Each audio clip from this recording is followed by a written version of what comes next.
بالله من الشيطان الرجيم.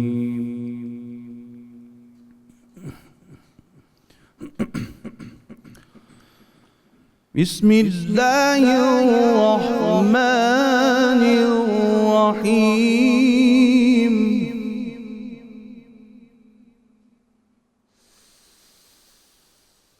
ومن أحسن قولا ممن دعا إلى الله وعمل صالحا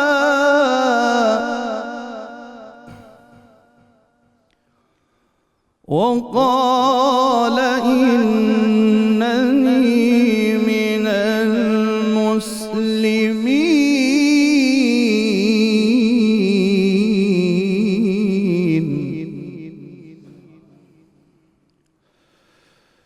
ولا تستوي الحسنة ولا السيئة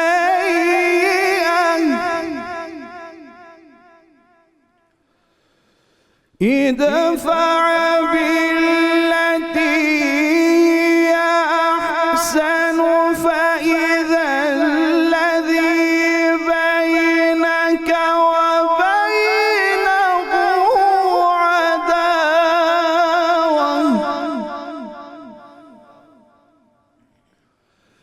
فإذا الذي بينك وبينه عداوة كأنه ولي حميم. وما يلقاها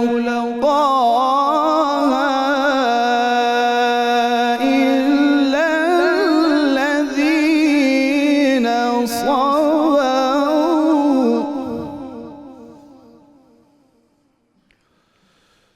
وما يلقاها إلا الذين صبروا وما يلقاها إلا ذو حظ عظيم.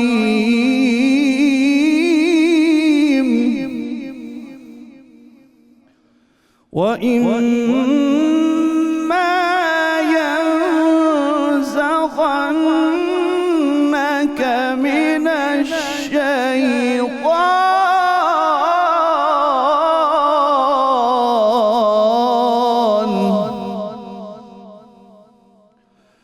وإما ينزغنك من الشيطان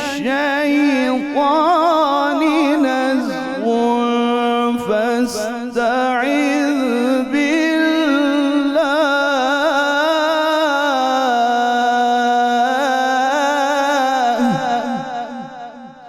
إنه هو السميع العليم.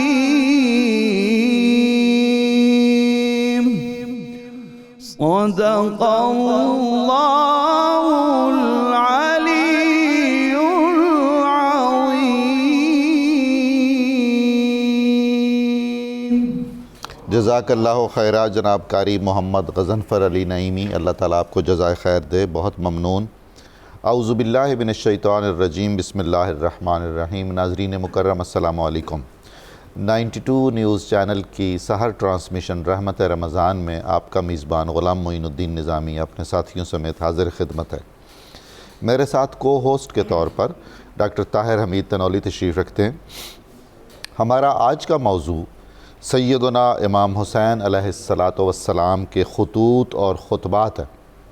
ناظرین مکرم، جیسا کہ آپ جانتے ہیں کہ واقعہ کربلا کی تاریخ اسلام میں اساسی اور کلیدی اہمیت ہے۔ عہد رسالت کے بعد اور عہد خلفائے راشدین کے بعد تاریخ اسلام کا اہم ترین باب باب کربلا ہے۔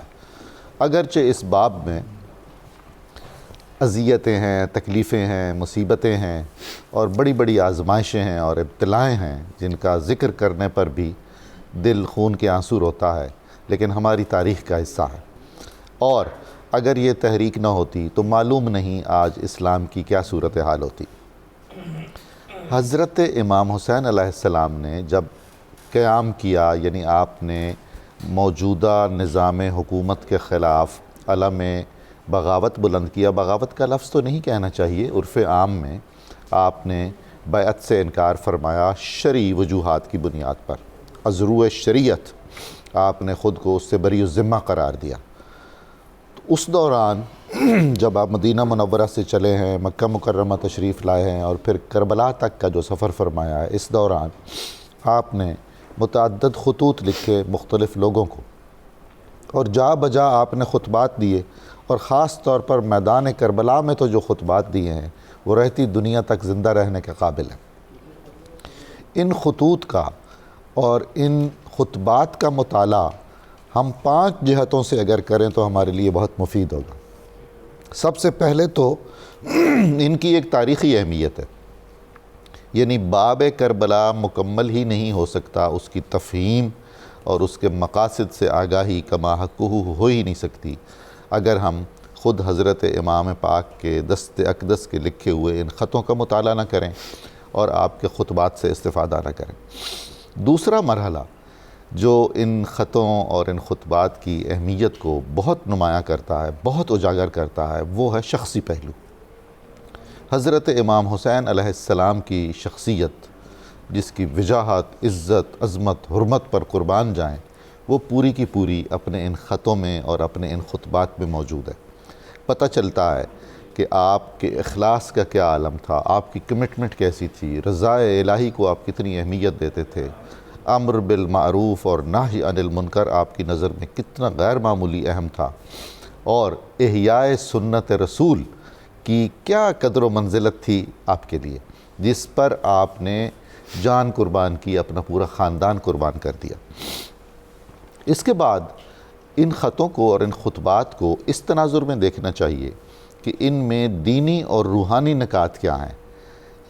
ائمہ اہل بیت نے مشکات نبوت سے جو نور اقتباس کیا تھا، اور ائمہ اہل بیت جو رسول کریم صلی اللہ علیہ وآلہ وسلم کے جسم اطہر کا جزو ہیں، وہ اسلام کو کیسے دیکھتے تھے اور ان کی تفہیم دین کیسی تھی، وہ روحانیت کے کن تقاضوں کو اہمیت دیتے تھے، یہ آپ کے ان خطوط سے اور ان خطبات سے ہمیں آگاہی ملتی ہے۔ اس کے بعد بہت اہم نقطہ ان خطوں اور ان خطبوں کا یہ ہے کہ مقاصد تحریک کیا تھے کربلا کے۔ آج ہم ڈیبیٹس کرتے ہیں کربلا کا یہ مقصد تھا، وہ مقصد تھا، یہ مقصد تھا، وہ مقصد تھا۔ بہت کم لوگ ایسے ہیں، بہت کم علماء اور محققین ایسے ہیں جو مقاصد کربلا کی تعیین میں اور ان کے بیان میں ایک مستند ماخذ کے طور پر ان خطوط مبارک اور ان خطبات عالیہ سے استفادہ کرتے ہوں۔ ہم مقاصد کربلا کا تعین ذیلی اور ضمنی کریں گے جب ہم دوسری روایتوں پر اعتبار کریں گے یا تاریخوں کو دیکھیں گے۔ جو صاحب تحریک ہے، جو قائد تحریک ہے، اگر اس نے خود بتایا ہے کہ میری تحریک کا مقصد کیا ہے، میں کون سی منزل حاصل کرنا چاہتا ہوں، مجھے کیوں ضرورت پیش آئی یہ تحریک چلانے کی، تو پھر یہ راوی اول ہے اور اسی کی رائے کو مستند مانا جائے گا۔ باقی سب آراء داخل دفتر ہو جائیں گی اگر وہ اس کے مطابق نہیں ہوں گی۔ تو مقاصد تحریک حسینیت میں امر بالمعروف سر فہرست ہے، احیاء سنت رسول سر فہرست ہے۔ آپ کے مقاصد عالیہ میں دیکھیے کیسی کمال کی بات ہے، احیاء خلافت علی منہاج النبوت، کہ جو خلافت رسول صلی اللہ علیہ وآلہ وسلم ہے اس کو ذاتی جاگیر نہ بننے دیا جائے، اسے ملوکیت کی آغوش میں نہ جانے دیا جائے، اس کو اپنے اللہ اور اپنے رسول کے احکام کے مطابق بالکل ایک انڈیپینڈنٹ، ایک خدائی منصب کے طور پر رکھا جائے، جس کی بنیاد میں دوبارہ عرض کر رہا ہوں خدمت خلق ہو اور فلاح عامہ ہو اور رفاہ خلائق ہو۔ اور آخری نقطہ جو بہت اہمیت کا حامل ہے، ان خطبات سے اور ان مکتوبات سے ہمیں سمجھ میں آتا ہے، وہ ہے اتمام حجت۔ اتمام حجت حضرت امام حسین علیہ السلام پر شرعی فریضہ تھا۔ شریعت کے تقاضے آپ نے سارے پورے کیے، بار بار بتایا میں کون ہوں، میرے مقاصد کیا ہیں، کن کن کی دعوتوں پر میں نے اس تحریک کا آغاز کیا اور اب کن مسائل سے گزر رہا ہوں۔ تو آپ کے خطوط اور آپ کے خطبات اپنی ذات میں، اپنی حیثیت میں ایک عظیم الشان تاریخ کربلا ہے۔ جناب تنولی صاحب آپ ارشاد فرمائیے۔ جی ڈاکٹر صاحب، آج کا ہمارا موضوع ناظرین کرام بہت ہی اہم موضوع ہے اور امام پاک کا تذکرہ ہوگا انشاءاللہ۔ واقعہ کربلا کا جو بڑا اہم پہلو ہے، جس طرح ڈاکٹر صاحب نے بڑی تفصیل سے اشارہ بھی فرما دیا، اس کو ہم ڈسکس کریں گے۔ ناظرین کرام، کربلا کیا ہے اور امام حسین کا تاریخ انسانی میں کردار کیا ہے؟ اگر تاریخ انسانی ایک جسم ہو انبیاء کے دور کو الگ کر کے، تو اس جسم کا کسی دور کو دل اور جگر قرار دیا جا سکتا ہے تو واقعہ کربلا ہے، کیونکہ یہ وہ واقعہ ہے جس سے پورے تاریخ انسانی کے جسم کو حرارت ملتی ہے، طاقت اور قوت ملتی ہے کہ اس نے اپنی صحت کو برقرار کیسے رکھنا ہے۔ کیونکہ امام پاک نے وہ راستہ اختیار کیا، ہمارے سامنے وہ اعلیٰ مثال چھوڑی جس سے اللہ رب العزت کے احکام کی بغاوت کے امکانات کا سد باب کیا جا سکتا ہے۔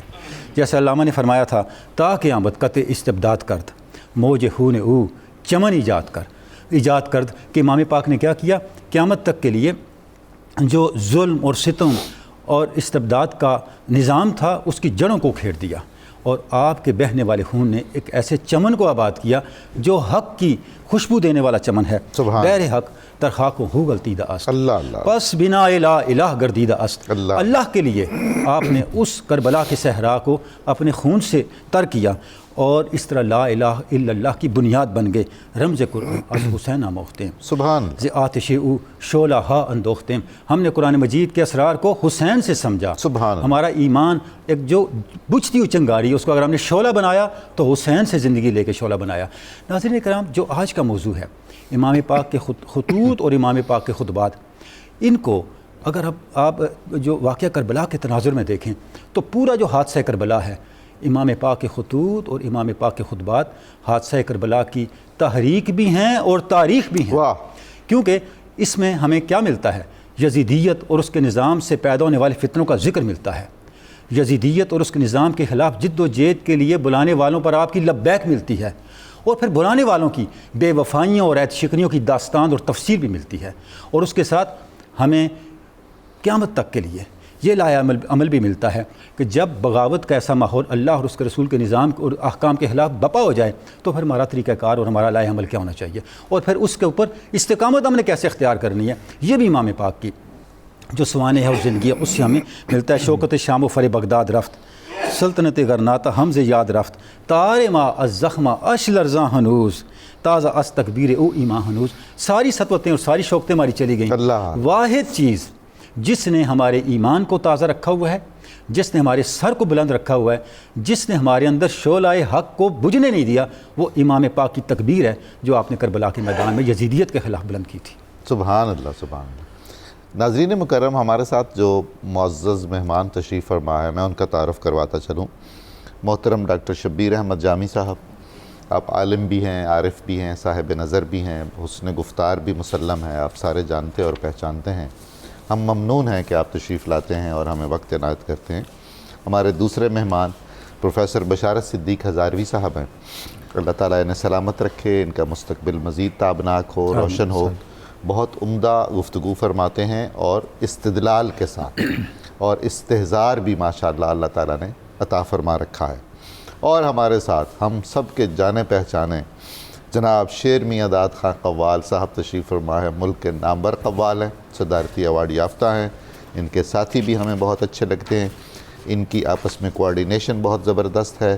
قوال پارٹی کا اپنے گرو کے ساتھ، اپنے مہری کے ساتھ، اپنے استاد کے ساتھ ہم آہنگ ہونا، جب تک یہ نہ ہو، یہ خود ایک درس ہے سبحان اللہ کہ آپ اپنے قائد، اپنے لیڈر اور اپنے پیشوا کے ساتھ اگر شانہ بشانہ نہیں چل رہے، قدم بقدم نہیں چل رہے تو آپ کامیاب نہیں ہو سکتے۔ میں خوش آمدید کہتا ہوں آپ کو۔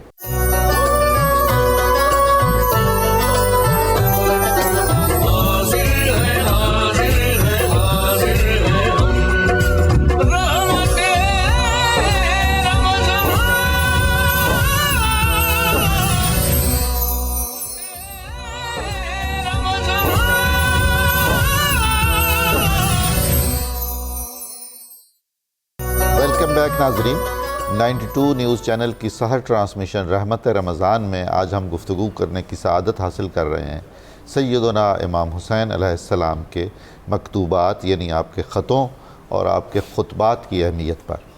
جامی صاحب، آپ کے خیال میں حضرت کے جو خطوط ہیں اور خطبات ہیں وہ کربلا کے اسباب اور اس کی تفصیلات اور اس کے مقاصد کو سمجھنے میں کیا کلیدی اور ماخذی حیثیت رکھتے ہیں؟ بسم اللہ الرحمن الرحیم۔ یہ ایک بہت خوبصورت موضوع بھی ہے اور اس کے اندر بڑی معنویت اور وسعت بھی ہے۔ آپ دونوں حضرات نے بہت خوبصورت گفتگو فرمائی۔ واقعہ کربلا بنیادی طور پر قرآن مجید کی کچھ آیات کی تفسیر نظر آتا ہے۔ سبحان اللہ، سبحان اللہ۔ ادخلوا فی السلم کافہ، جب اس آیت کے مصداق کو آپ اور میں چیک کرنے لگیں گے تو حضرت امام حسین جو پیغام لے کر کھڑے تھے وہ بنیادی طور پر اس آیت پر پہرا دے رہے تھے۔ سبحان اللہ۔ دوسرا قرآن مجید کی جو آیت کریمہ ہے لِيُظْهِرَهُ عَلَى الدِّينِ كُلِّهِ، اس دین اسلام کو بنیادی طور پر بھیجا ہی اس لیے کیا ہے کہ یہ عملاً تمام ادیان باطلہ سے نمایاں نظر آئے۔ بے شک۔ اب جب حالات دگرگوں ہو گئے اور وہ اسلام کا سیاسی اور قوت نافذہ کا نظام اس لیول سے ہٹنے لگا تو حضرت امام حسین کو اندازہ تھا یہ جو لِيُظْهِرَهُ عَلَى الدِّينِ كُلِّهِ کا نشان جو بنیادی طور پر اسلام کی قوت کا نشان ہے، یہ ہمیشہ کے لیے دبایا جا رہا ہے۔ اس لیے اتنے ہنگامی اور بہت ہی مشکل ترین ماحول میں بھی آپ نے اس پیغام کی حفاظت فرمائی۔ باقی رہ گئی آپ کی بہت خوبصورت باتیں تھیں کہ آپ نے اپنے خطوط کے ذریعے اور اپنے خطبات کے ذریعے مقصدیت کو اور معیار کو واضح فرماتے رہے تاکہ کوئی یہ نہ سمجھے کہ یہ ایک عجلت میں اٹھایا جا رہا ہے قدم، یہ بات بہت کوئی ذاتی مفاد میں اٹھایا جا رہا ہے قدم، یا ماحول کے اتحاد کو مزید انتشار میں لایا جا رہا ہے، یا ذاتی بادشاہی چاہیے، یا ذاتی بادشاہی چاہتے ہیں۔ اس میں کوئی ایسا آپ کا جملہ بھی نہیں ہے، کوئی ایسی آپ کی ڈھب بھی نہیں ہے۔ صرف مقصد یہ ہے کہ اسلام کا ایمان کا پہلو ہو یا عمل کا پہلو، داخلی اور خارجی موافقت پیدا کرنے کے لیے آپ کو اندازہ تھا کہ اس موقع پر اگر میں نے اعلاء کلمت الحق کا کردار ادا نہ کیا تو اسلام کی جو خارجی موافقت ہے وہ جب ساتھ نہیں چلے گی تو اسلام کا شباب تاثیر و برکت کے باب میں ظاہر نہیں ہوگا۔ سبحان اللہ، سبحان۔ تو آپ کے خطبات جتنے بھی ہیں ایک ایک لفظ بتاتا ہے۔ آپ مدینے سے مکے جا رہے ہیں، آپ کے خطبے یہاں ہوں، حضرت محمد بن حنفیہ رضی اللہ تعالیٰ عنہ سے آپ کی گفتگو ہو، پھر مکہ میں جا کر کربلا کی طرف جاتے ہوئے صحابہ کرام رضوان اللہ تعالیٰ علیہم اجمعین کے ساتھ جو مذاکرات کے تمام پہلو ہیں، پھر اس موقع پر دیکھیں جو سب سے بڑا سبب بن رہا ہے، آپ کو باقاعدہ اعلاء کلمت الحق کے لیے بلایا جا رہا ہے۔ جی ہاں، وہ بھی اتمام حجت اس کو کرنا ہے۔ لہٰذا یہ بنیادی طور پر آپ چونکہ بہت ویژن رکھتے تھے، پھر حضور نبی اکرم صلی اللہ علیہ وسلم نے جن کے بارے میں یہ کہا ہو کہ جنتی جوانوں کے سردار ہوں گے تو اس سرداری کا کوئی مشاہدہ بھی تو ہونا چاہیے، اور اس جنت میں بوڑھا کوئی نہیں ہوگا۔ بوڑھا کوئی نہیں ہوگا۔ بالکل ٹھیک ہے، یہ آپ جامی صاحب کو فوکس کر کے کہہ رہے ہیں؟ نہیں، خود کو۔ مقصد یہ ہے کہ جن کو یہ سیادت جنت کی دی جا رہی ہے، آخر اسی سیادت کے یہ وجوہات اور یہ نمائندے ہیں نا، یا آپ کے یہ اعمال مبارکہ جہاں ہر بندہ رخصت کی طرف جا رہا ہے اور حالات کی سنگینی کی وجہ سے خاموشی اور خلوت کو ترجیح دے رہا ہے۔ سب کچھ آپ کو نظر آ رہا تھا کہ مجھے بہت کچھ برداشت کرنا پڑے گا، لیکن اتمام حجت کرنے کے لیے آپ نے سب کچھ گوارا کر دیا، اللہ اکبر۔ لیکن اسلام کے وقار پر آنچ نہ آنے دی، سبحان اللہ۔ تاکہ کل کوئی یہ نہ کہے کہ یار ہر بندہ ہی مصلحت پسند ہے۔ اللہ اکبر۔ یہاں ایک بہت خوبصورت بات کر لوں، آج کل لوگ کہتے ہیں کہ بڑا تہذیبی ٹکراؤ زیادہ ہے، افہام و تفہیم ہونا چاہیے، مذاکرات ہونے چاہیے، گفتگو ہونی چاہیے۔ آپ دونوں جانب سے نوعیت چیک کر لیں، ایک طرف سے شدید رد عمل ہے، ایک طرف سے کامل ضد ہے، ایک طرف سے ایک جبر کا ماحول ہے، لیکن آپ کی طبیعت میں مسلسل مذاکرات، مذاکرات، مسلسل مصالحت۔ واہ۔ اچھا، مذاکرات اور مصالحات میں معیار پر کمپرومائز نہیں، یہ نہیں کہ مصالحت کی وجہ سے احقاق کی حق اور ابطال باطل کو نظر انداز کرنا، سبحان اللہ۔ بلکہ مصالحت رکھتے ہوئے ہمیشہ اس معیار کو بھی قائم رکھا۔ یہ آپ کا وہ بنیادی کردار ہے کہ جب بھی دنیا میں اندھیرے ماحول میں روشنی تلاش کرنے کے لیے لوگ نکلیں گے، سبحان اللہ، واقعہ کربلا کی روشنی سامنے سبحان اللہ۔ سبحان جامی صاحب، ہم نے تو دین اس گھر سے سیکھا، بالکل ٹھیک، اس گھر سے ہمیں پتہ چلا کہ سچ کیا ہے سبحان اور اللہ۔ جھوٹ کیا ہے۔ سبحان اللہ، یہ گھر ہمارے لیے قطب نما بھی ہے اور قبلہ نما بھی ہے۔ سبحان اللہ۔ ہماری تمام روحانی اور دینی سمتوں کو متعین کرنے والا یہ گھرانہ ہے۔ سبحان اللہ۔ اللہ تعالیٰ آپ کو جزا دے، کتنی سبحان خوبصورت اللہ، بات آپ نے سبحان فرمائی۔ اللہ۔ پروفیسر کی طرف چلتے ہیں، پروفیسر بشار صدیق ہزاروی صاحب، یہ جو اتنی عظیم تحریک ہے، حسینیت کی تحریک اور امام پاک کی قربانیوں کی تحریک، ہم دیکھتے ہیں کہ اس کا آغاز اس وقت ہوتا ہے جب مدینہ طیبہ میں آپ سے بیعت کا مطالبہ کیا جاتا ہے۔ اچھا، اس موقع پہ جو آپ کی گفتگو ہے وہ ایک لحاظ سے ابتدا ہے، دیباچہ ہے، وہ بنیادی بیج ہے جس سے پورے کربلا کے حادثے نے آگے جنم لیا ہے۔ اس پہ کچھ تھوڑی روشنی ڈالیے گا۔ بسم اللہ الرحمن الرحیم والصلاة والسلام علی سید الانبیاء والمرسلین۔ سر، اس میں ہم دیکھیں اگر امام علی مقام کے خطبات ہوں یا آپ کے خطوط ہوں، ان کی اہمیت کا اندازہ ہم اس بات سے لگائیں کہ جو مقصد کربلا ہے، پیغام کربلا ہے، سبحان اللہ، اور جو اسباب کربلا ہیں قیامت تک کے لیے امت تک جن خطوط نے اور خطبات نے پہنچائے، وہ وہی خطبات اور خطوط ہیں جو امام علی مقام نے سفر کربلا میں مختلف مواقع پر لکھے یا ارشاد فرمائے۔ سبحان اللہ۔ جس وقت امام علی مقام امام حسین رضی اللہ تعالیٰ عنہ سے بیعت طلب کی گئی تو لفظ یہ لکھے گئے گورنر مدینہ کو، فَخَذَا حُسَيْنَ وَعَبْدُاللَّهِ ابن عمر وعبداللہ ابن زبیر، کہ امام علی مقام حضرت عبداللہ ابن عمر، حضرت عبداللہ ابن زبیر، ان سے بیعت لو اخذاً شدیدہ، اللہ اکبر، کہ یعنی سختی کے ساتھ ان سے بیعت لی جائے، لیست فی رخصۃ حتیٰ یبایعوا، اس میں کسی قسم کی ڈیل نہیں دکھائی جائے گی جہاں تک کہ یہ بیعت کر لیں۔ اور پھر اس کے ساتھ یہ جملہ لکھا گیا فَمَن لَمْ يُبَایِعْکَ إِلَیَّ بِرَأْسِهِ مَعَ جَوَابٌ کِتَابِی ھَذَا، ان میں سے جو بیعت نہ کرے میرے خط کے جواب کے ساتھ اس کا سر مجھے بھیجا جائے۔ اللہ اکبر۔ امام علی مقام امام حسین رضی اللہ تعالیٰ عنہ کو جس وقت گورنر مدینہ نے طلب کیا، آپ تشریف لائے گورنر مدینہ کے سامنے اور آپ کو یہ خبر دی گئی کہ یزید تخت نشین ہو گیا ہے اور اس نے بیعت طلب کی ہے اور بڑی سختی کے ساتھ بیعت طلب کی ہے، تو امام علی مقام امام حسین رضی اللہ تعالیٰ عنہ جو لفظ وہاں ارشاد فرمائے، آپ نے فرمایا ایھا الامیر، اے والی مدینہ، انا اہل بیت النبوہ، ہم اہل بیت نبوت ہیں، سبحان اللہ، ومادن الرسالہ، اور مادن رسالت ہے، ہمارے گھرانے کو تم جانتے ہو ہم کس خاندان سے ہیں، کس خانوادے سے ہیں اور کن نسبتوں کے حامل ہیں اور کن نسبتوں کے حصار میں ہیں، اور تم مجھ سے بیعت طلب کر رہے ہو، تو پہلے آپ نے اپنے اس خاندانی وقار کو، حسب و نسب کو، خاندانی طہارت کو، اور وہ اس خاندان کو اللہ نے جو عزت و شرف، فضیلت، مقام اور رفعت اور بلندیاں عطا فرمائی اس کو بیان کیا۔ اس کے بعد آپ نے فرمایا کہ ہمارا گھر وہ ہے جہاں فرشتوں کی آمد و رفت رہتی ہے، سبحان اللہ، فرشتوں کا آنا جانا لگا رہتا ہے۔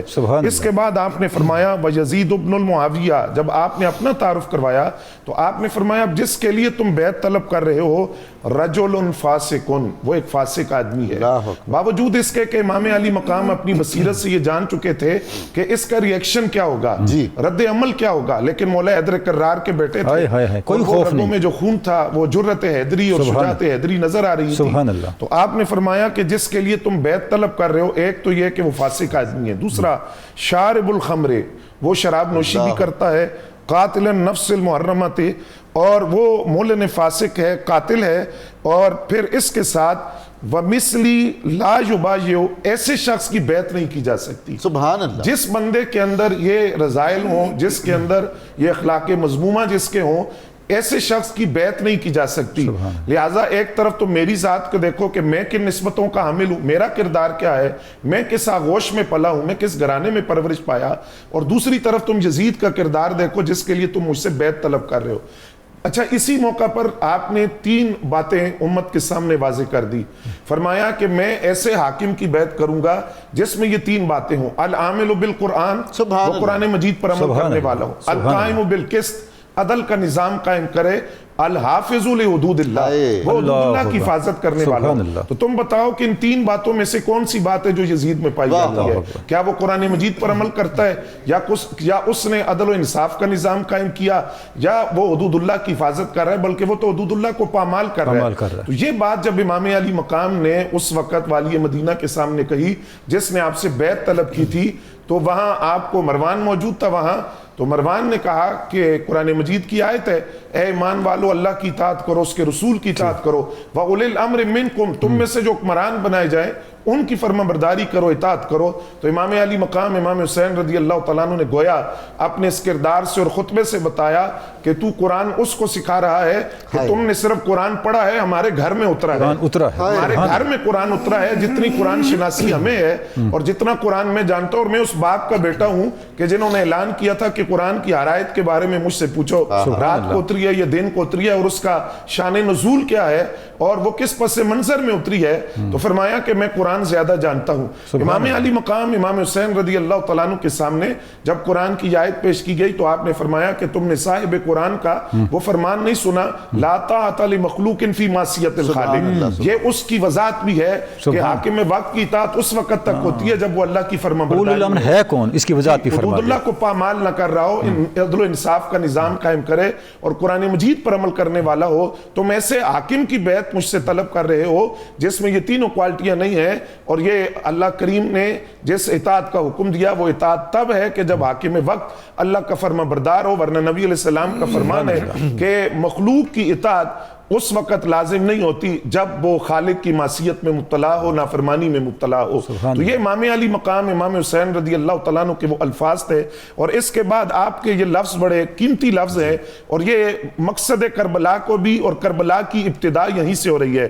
آپ نے فرمایا وَلَٰكِن نَصْبَهُ وَتَصْبَهُونَ، اب تم بھی صبح تک انتظار کرو تو میں بھی کرتا ہوں، پھر وَتَنْظُرُونَ وَنَنْظُرُ وَتَنْظُرُونَ، ہم بھی دیکھتے ہیں تم بھی دیکھو، میں بھی غور و فکر کرتا ہوں تم بھی غور و فکر کرو، اَيُّنَا أَحَقُّ وَالْبَيْعَةِ وَالْخِلَافَةِ، تم بھی غور و فکر کرو میں بھی غور و فکر کرتا ہوں کہ ہم میں سے خلافت کا اور بیعت کا زیادہ حقدار کون ہے۔ کیا بات ہے، یہ صبح تک تم انتظار کرو، اس پر غور و فکر کرو۔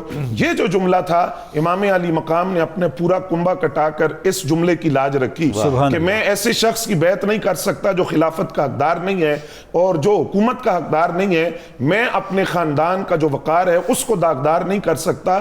اس جملے کی لاج رکھنے کے لیے امام علی مقام امام حسین رضی اللہ تعالیٰ عنہ نے بھوک کو بھی برداشت کیا، پیاس کو برداشت کیا، غریب الوطنی کو برداشت کیا، اور اس کے بعد آپ نے وہ 72 جانصاروں کے ساتھ ہزاروں کے مقابلے میں آ کر سب کچھ قربان کر کے بتایا کہ مجھ جیسا اس جیسے کی بیعت نہیں کر واہ واہ واہ، سر داد نداد دست در دست یزید حقا کے بنائے رہا ہے۔ یہ حضور تنولی صاحب بہت ہی خوبصورت باتیں بشارت صاحب نے بیان فرمائی ہیں، اور میں تو حیرت زدہ ہوں کہ جب واضح طور پر نص قرآنی میں ہے کہ لا اکراہ فی الدین، دین جیسے اہم معاملے میں اکراہ نہیں ہے، تو بیعت میں اکراہ کا ہے کیسے ہو سکتے؟ ایک بات تو یہ، اور دوسری بات یہ ہے کہ آیات قرآنی کی منمانی تشریح کر لینا اور اپنے تناظر سے اس کو پیش کرنا، یہ مضموم روایت بھی بہت پرانی چلی آ رہی ہے، بڑی پرانی ہے، افسوسناک صورتحال ہے یہ، بڑی بات ہے۔ بلکہ جب بشارت صاحب پروفیسر صاحب بات کر رہے تھے، ایک نقطہ بار بار میرے ذہن میں آ رہا تھا کہ جس طرح امام پاک نے اپنا کردار ہمارے سامنے پیش کیا، انسانیت کے سامنے پیش کیا، یہ ختم نبوت کی دلیل بھی بن گئی۔ سبحان اللہ، بائی معنی تاریخ میں وہ کون سا جھوٹا دعوے دار نبوت ہے جس کے خاندان میں کوئی ایسا پیدا ہوا جس نے اس طرح اپنے بڑے کے نظام کو چلانے کے لیے قربانی دی ہو، سبحان اللہ، اتنا سٹینڈ لیا ہو، اتنی استقامت دکھائی ہو، گویا کہ یہ تسلسل ہے آپ صلی اللہ علیہ وسلم کی نبوت کے فیضان کا، بے شک۔ کہ کس طرح امام پاک نے، حضور جھوٹ کے تو قدم نہیں ہوتے، اللہ اکبر، اللہ سچ اکبر، کی جڑیں ہوتی ہیں سبحان اللہ سبحان اللہ، تحت کوئی الثری شک تک۔ نہیں، کوئی شک نہیں۔ جناب جامی صاحب، حضرت امام حسین علیہ السلام کا مقام بیضا پر جو خطبہ ہے اور آپ نے احکام شریعت کے نفاذ کی جو اہمیت بیان فرمائی ہے، ارشاد کیجیے۔ بسم اللہ الرحمن الرحیم۔ حضرت امام حسین واقع کربلا کے جن مراحل سے گزر رہے ہیں، لگتا یہ ہے کہ آپ احقاق حق اور ابطال باطل کرتے جا رہے ہیں، کمال ہے یعنی مقصدیت اپنے ساتھیوں پر، جی، جو ڈائیلاگ کرنے آ رہے ہیں ان پر، اور جن سے گفتگو ہو رہی ہے ان پر واضح کرتے جا رہے ہیں۔ آپ نے وہاں 3 چیزیں بڑی خوبصورت طریقے سے ارشاد فرمائیں۔ ایک تو یزید کا کردار، جی، یزید جس اعتبار سے دین کے اس معیار پر پورا نہیں اترتا اس کا تذکرہ کیا، پھر اسلامی ریاست کا جو ڈھب اور رنگ ہونا چاہیے وہ اس میں کسی جگہ فٹ نہیں ہوتا، جی، پھر وہ نمائندگی اسلام نہیں کر سکتا۔ خلافت راشدہ کی جگہ پر بیٹھا ہوا بندہ وہ بنیادی طور پر اسلام کا ایک نمائندہ ہوتا بے ہے، شک، تو کسی جگہ پر وہ فٹ نہیں ہوتا، جمہور کی آواز ہوتا ہے، جمہور کی آواز ہوتا ہے۔ تو یہ جب کسی جگہ فٹ نہیں ہوتا، اگر میں اس موقع پر چپ کر جاؤں تو میں نے حضور نبی اکرم صلی اللہ علیہ وسلم کا خود کہتے ہیں فرمان سنا ہے سبحان اللہ، کہ ظلم کی جگہ پر، نا انصافی کی جگہ پر اور جبر کی جگہ پر جو بات کر سکتا تھا وہ اگر خاموش ہو جائے تو وہ اس فعل میں برابر کا شریک ہو جائے گا۔ اللہ اکبر۔ تو میں یہ اپنے اوپر اتنی بڑی ذمہ داری نہیں لے سکتا، ورنہ میں خلوت میں بھی بیٹھ سکتا ہوں، میں الگ بھی بیٹھ سکتا ہوں، میں یہ جو سارا نظام لے کر چل رہا ہوں اس کے پیچھے بنیادی طور پر بات یہ ہے کہ میرے اوپر بہت بڑی ذمہ داری ہے۔ ظالم بادشاہ کے سامنے حق بات کرنا یہ جہاد اکبر ہے۔ اس جہاد اکبر کی جگہ پر اگر میں کھڑا نہیں ہوگا تو پھر کون کھڑا ہوگا؟ اس بات کو آپ نے بیان فرمایا۔ دوسرا، پھر جن لوگوں نے خطوط آپ کو بھیجے تھے، پھر آپ کو بلایا تھا، وہ یہی کہہ رہے تھے کہ ہم نے نعمان کے ہاتھ پر بیعت نہیں کی۔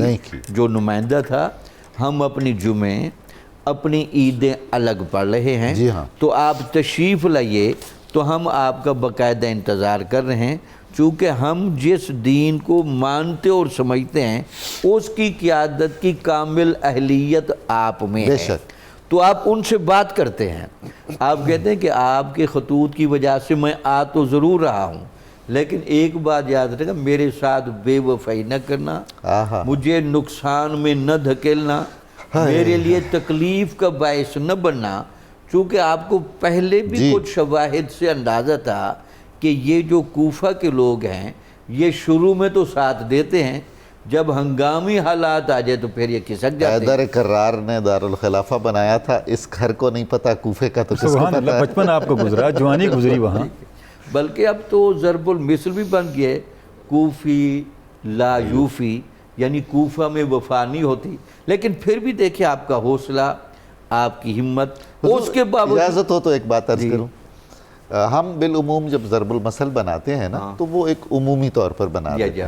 اسی کوفہ میں مخلص بھی تھے، جانثار بھی تھے، لیکن اکثریت کا وہی معاملہ تھا جو آپ فرما رہے ہیں۔ بالکل ٹھیک۔ تو آپ نے دیکھا کہ وہ جو ایک رنگ تھا کہ آپ جب وہاں تشریف لے جا رہے ہیں تو آپ نے ان سے باقاعدہ عہد و پیمان لیا، اور ساتھ یہ بھی کہا کہ اگر تم عہد و پیمان نہیں نبھاؤ گے میں نے تو اپنے مشن سے نہیں ہٹنا۔ حضور یہ عہد و پیمان بھی سنت رسول نہیں ہے؟ یہ سنت جب بھی بیعت عقبہ ہوئی ہاں وہاں بھی یہی بات کیسا عہد و پیمان ہوا؟ بالکل عہد و پیمان ہوا، اور یہ شاید عہد و پیمان ان لوگوں کی کوئی ضرورت نہیں ہوتی، یہ دین کے مزاج کو سمجھانے کا انداز ہے اور اجتماعیت کے ڈھب کی بنیاد ہے، تاکہ اجتماعیت کے ماحول میں عہد و پیمان ضروری ہوتے ہیں۔ اسی لیے آپ نے کہا کہ عہد و پیمان تم نہیں نبھاؤ گے، میں تو مقصد سے نہیں ہٹوں گا، لیکن تمہارے لیے پریشانی ضرور بن جائے گی، بے شک تم عذاب میں گرفتار ہو جاؤ گے، اور میرے اس فعل کا جو اثر ہے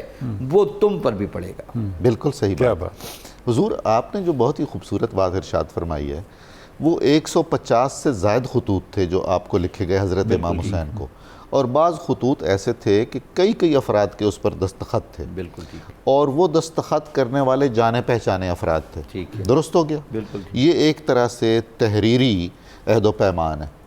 حضرت امام حسین کی یہ خواہش تھی کہ یہ قولی عہد و پیمان بھی ہو، بالکل ٹھیک، تاکہ ساری دینی ضرورتیں پوری ہو جائیں، سارے تقاضے پورے ہو جائیں، اس لیے آپ نے یہ فرمایا۔ بالکل ٹھیک، اور اس لیے بھی فرمایا کہ رہتی دنیا تک جب تحریک کربلا کا جائزہ لیا جائے گا تو اس کے مقاصد میں، اس کے اسباب میں، اس کے اہداف میں ذرہ برابر شک نہ رہے۔ بالکل ایسا کمال ہے۔ سبحان اللہ، جی کیا بات ہے۔ آپ سبحان کی رائے اللہ۔ کیا ہے اس جی سلسلے بالکل میں؟ ڈاکٹر صاحب، بلکہ جیسے ڈاکٹر صاحب نے ارشاد فرمایا جامی صاحب نے کہ امام پاک نے باوجود کوفہ کے حالات جاننے کے ان کی دعوت کو قبول اس لیے کیا کہ جب سوسائٹی کا کچھ حصہ بھی حق کے لیے کھڑا ہو جائے، بالکل، آپ نے نتائج پہ توجہ نہیں کرنی، آپ نے اس کے لیے کھڑے ہو جانا ہے۔ بے شک، اس جو اہل حق کھڑے ہوئے ہیں، چاہے ان کی استقامت آگے کیا ہونی ہے، یہ بات کا معاملہ ہے، آپ نے اس وقت حق کا ساتھ دینا ہے۔ تو گویا یہ ہمارے لیے بھی ایک رہنمائی ہے کہ حق کا ساتھ دینے کے لیے عددی کثرت، اسباب کی کثرت یا مستقبل کے خطرات، ان کو پیش نظر نہیں رکھنا، بلکہ جتنا بھی آپ کو موقع میسر ہے، جو آپ کردار ادا کر سکتے ہیں، اس سے آپ نے پسپائی اختیار نہیں کرنی۔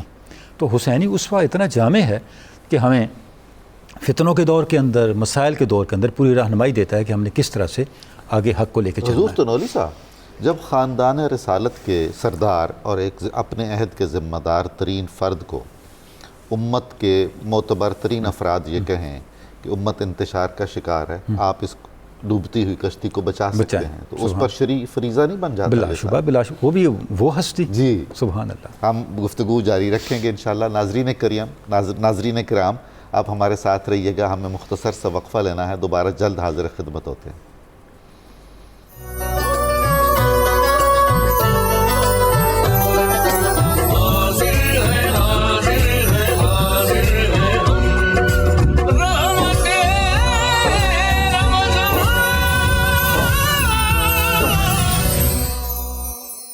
ناظرین کرام، میں چند باتیں آپ سے بہت ضروری کرنا چاہتا ہوں اس پہلو سے جو شاید پہلے نہیں کی گئی ہوں گی۔ ہمیں حضرت امام حسین علیہ السلام کے مکاتیب مبارک، آپ کے خطوط کو عربی ادب کے نمونے کے طور پر بھی دیکھنا چاہیے۔ حضرت امام حسین کے سامنے رسول اللہ صلی اللہ علیہ وآلہ وسلم کے خطوط بھی تھے، اپنے والد ماجد علی حیدر شیر کرار کے خطوط بھی تھے جو تاریخ میں ثبت ہیں، اور گھرانہ وہ ہے جہاں جوامع کلمات اترتے ہیں۔ سبحان اللہ، سبحان اللہ، اور آپ سے بہتر کس کو معلوم ہے کہ خیر الکلام ما قل و دل۔ سبحان اللہ۔ چنانچہ ہم دیکھتے ہیں کہ ایک تو آپ کے خط بہت مختصر ہیں اور جامع ہیں۔ حمد و ثنائے الہی کے بعد رسول اللہ پر درود بالعموم آپ اپنے خطوں میں بھیجتے ہیں، براہ راست مخاطب فرماتے ہیں جس کے نام خط ہے، اور اس کے بعد بہت ہی جچے تولے لفظوں میں اپنا ما فی الضمیر بیان فرماتے ہیں۔ خصوصاً یہ کیفیت ہمیں اپنے عروج پہ نظر آتی ہے جو خط آپ نے اپنے بھائی حضرت امام محمد بن حنفیہ کے نام لکھے، اور جو مسلم بن عقیل رضی اللہ تعالیٰ عنہ کے نام لکھے، اور چند خطوط جو اہل کوفہ کے نام لکھے، تو انہیں عربی ادب کے شاہکار کے طور پر بھی ہمیں دیکھنا ہوگا۔ آپ کا الفاظ کا چناؤ ایسا ہے کہ جس میں کوئی ابہام نہ ہو، آسان، سلیس، صریح، دو ٹوک، واضح۔ اس سے آپ کی شخصیت کی قطعیت اور وہ جو وضاحت ہے آپ کے مقصدیت میں، اور بالکل جہاں کسی ابہام، کسی شک، کسی تردید کی کوئی گنجائش نظر نہیں آتی۔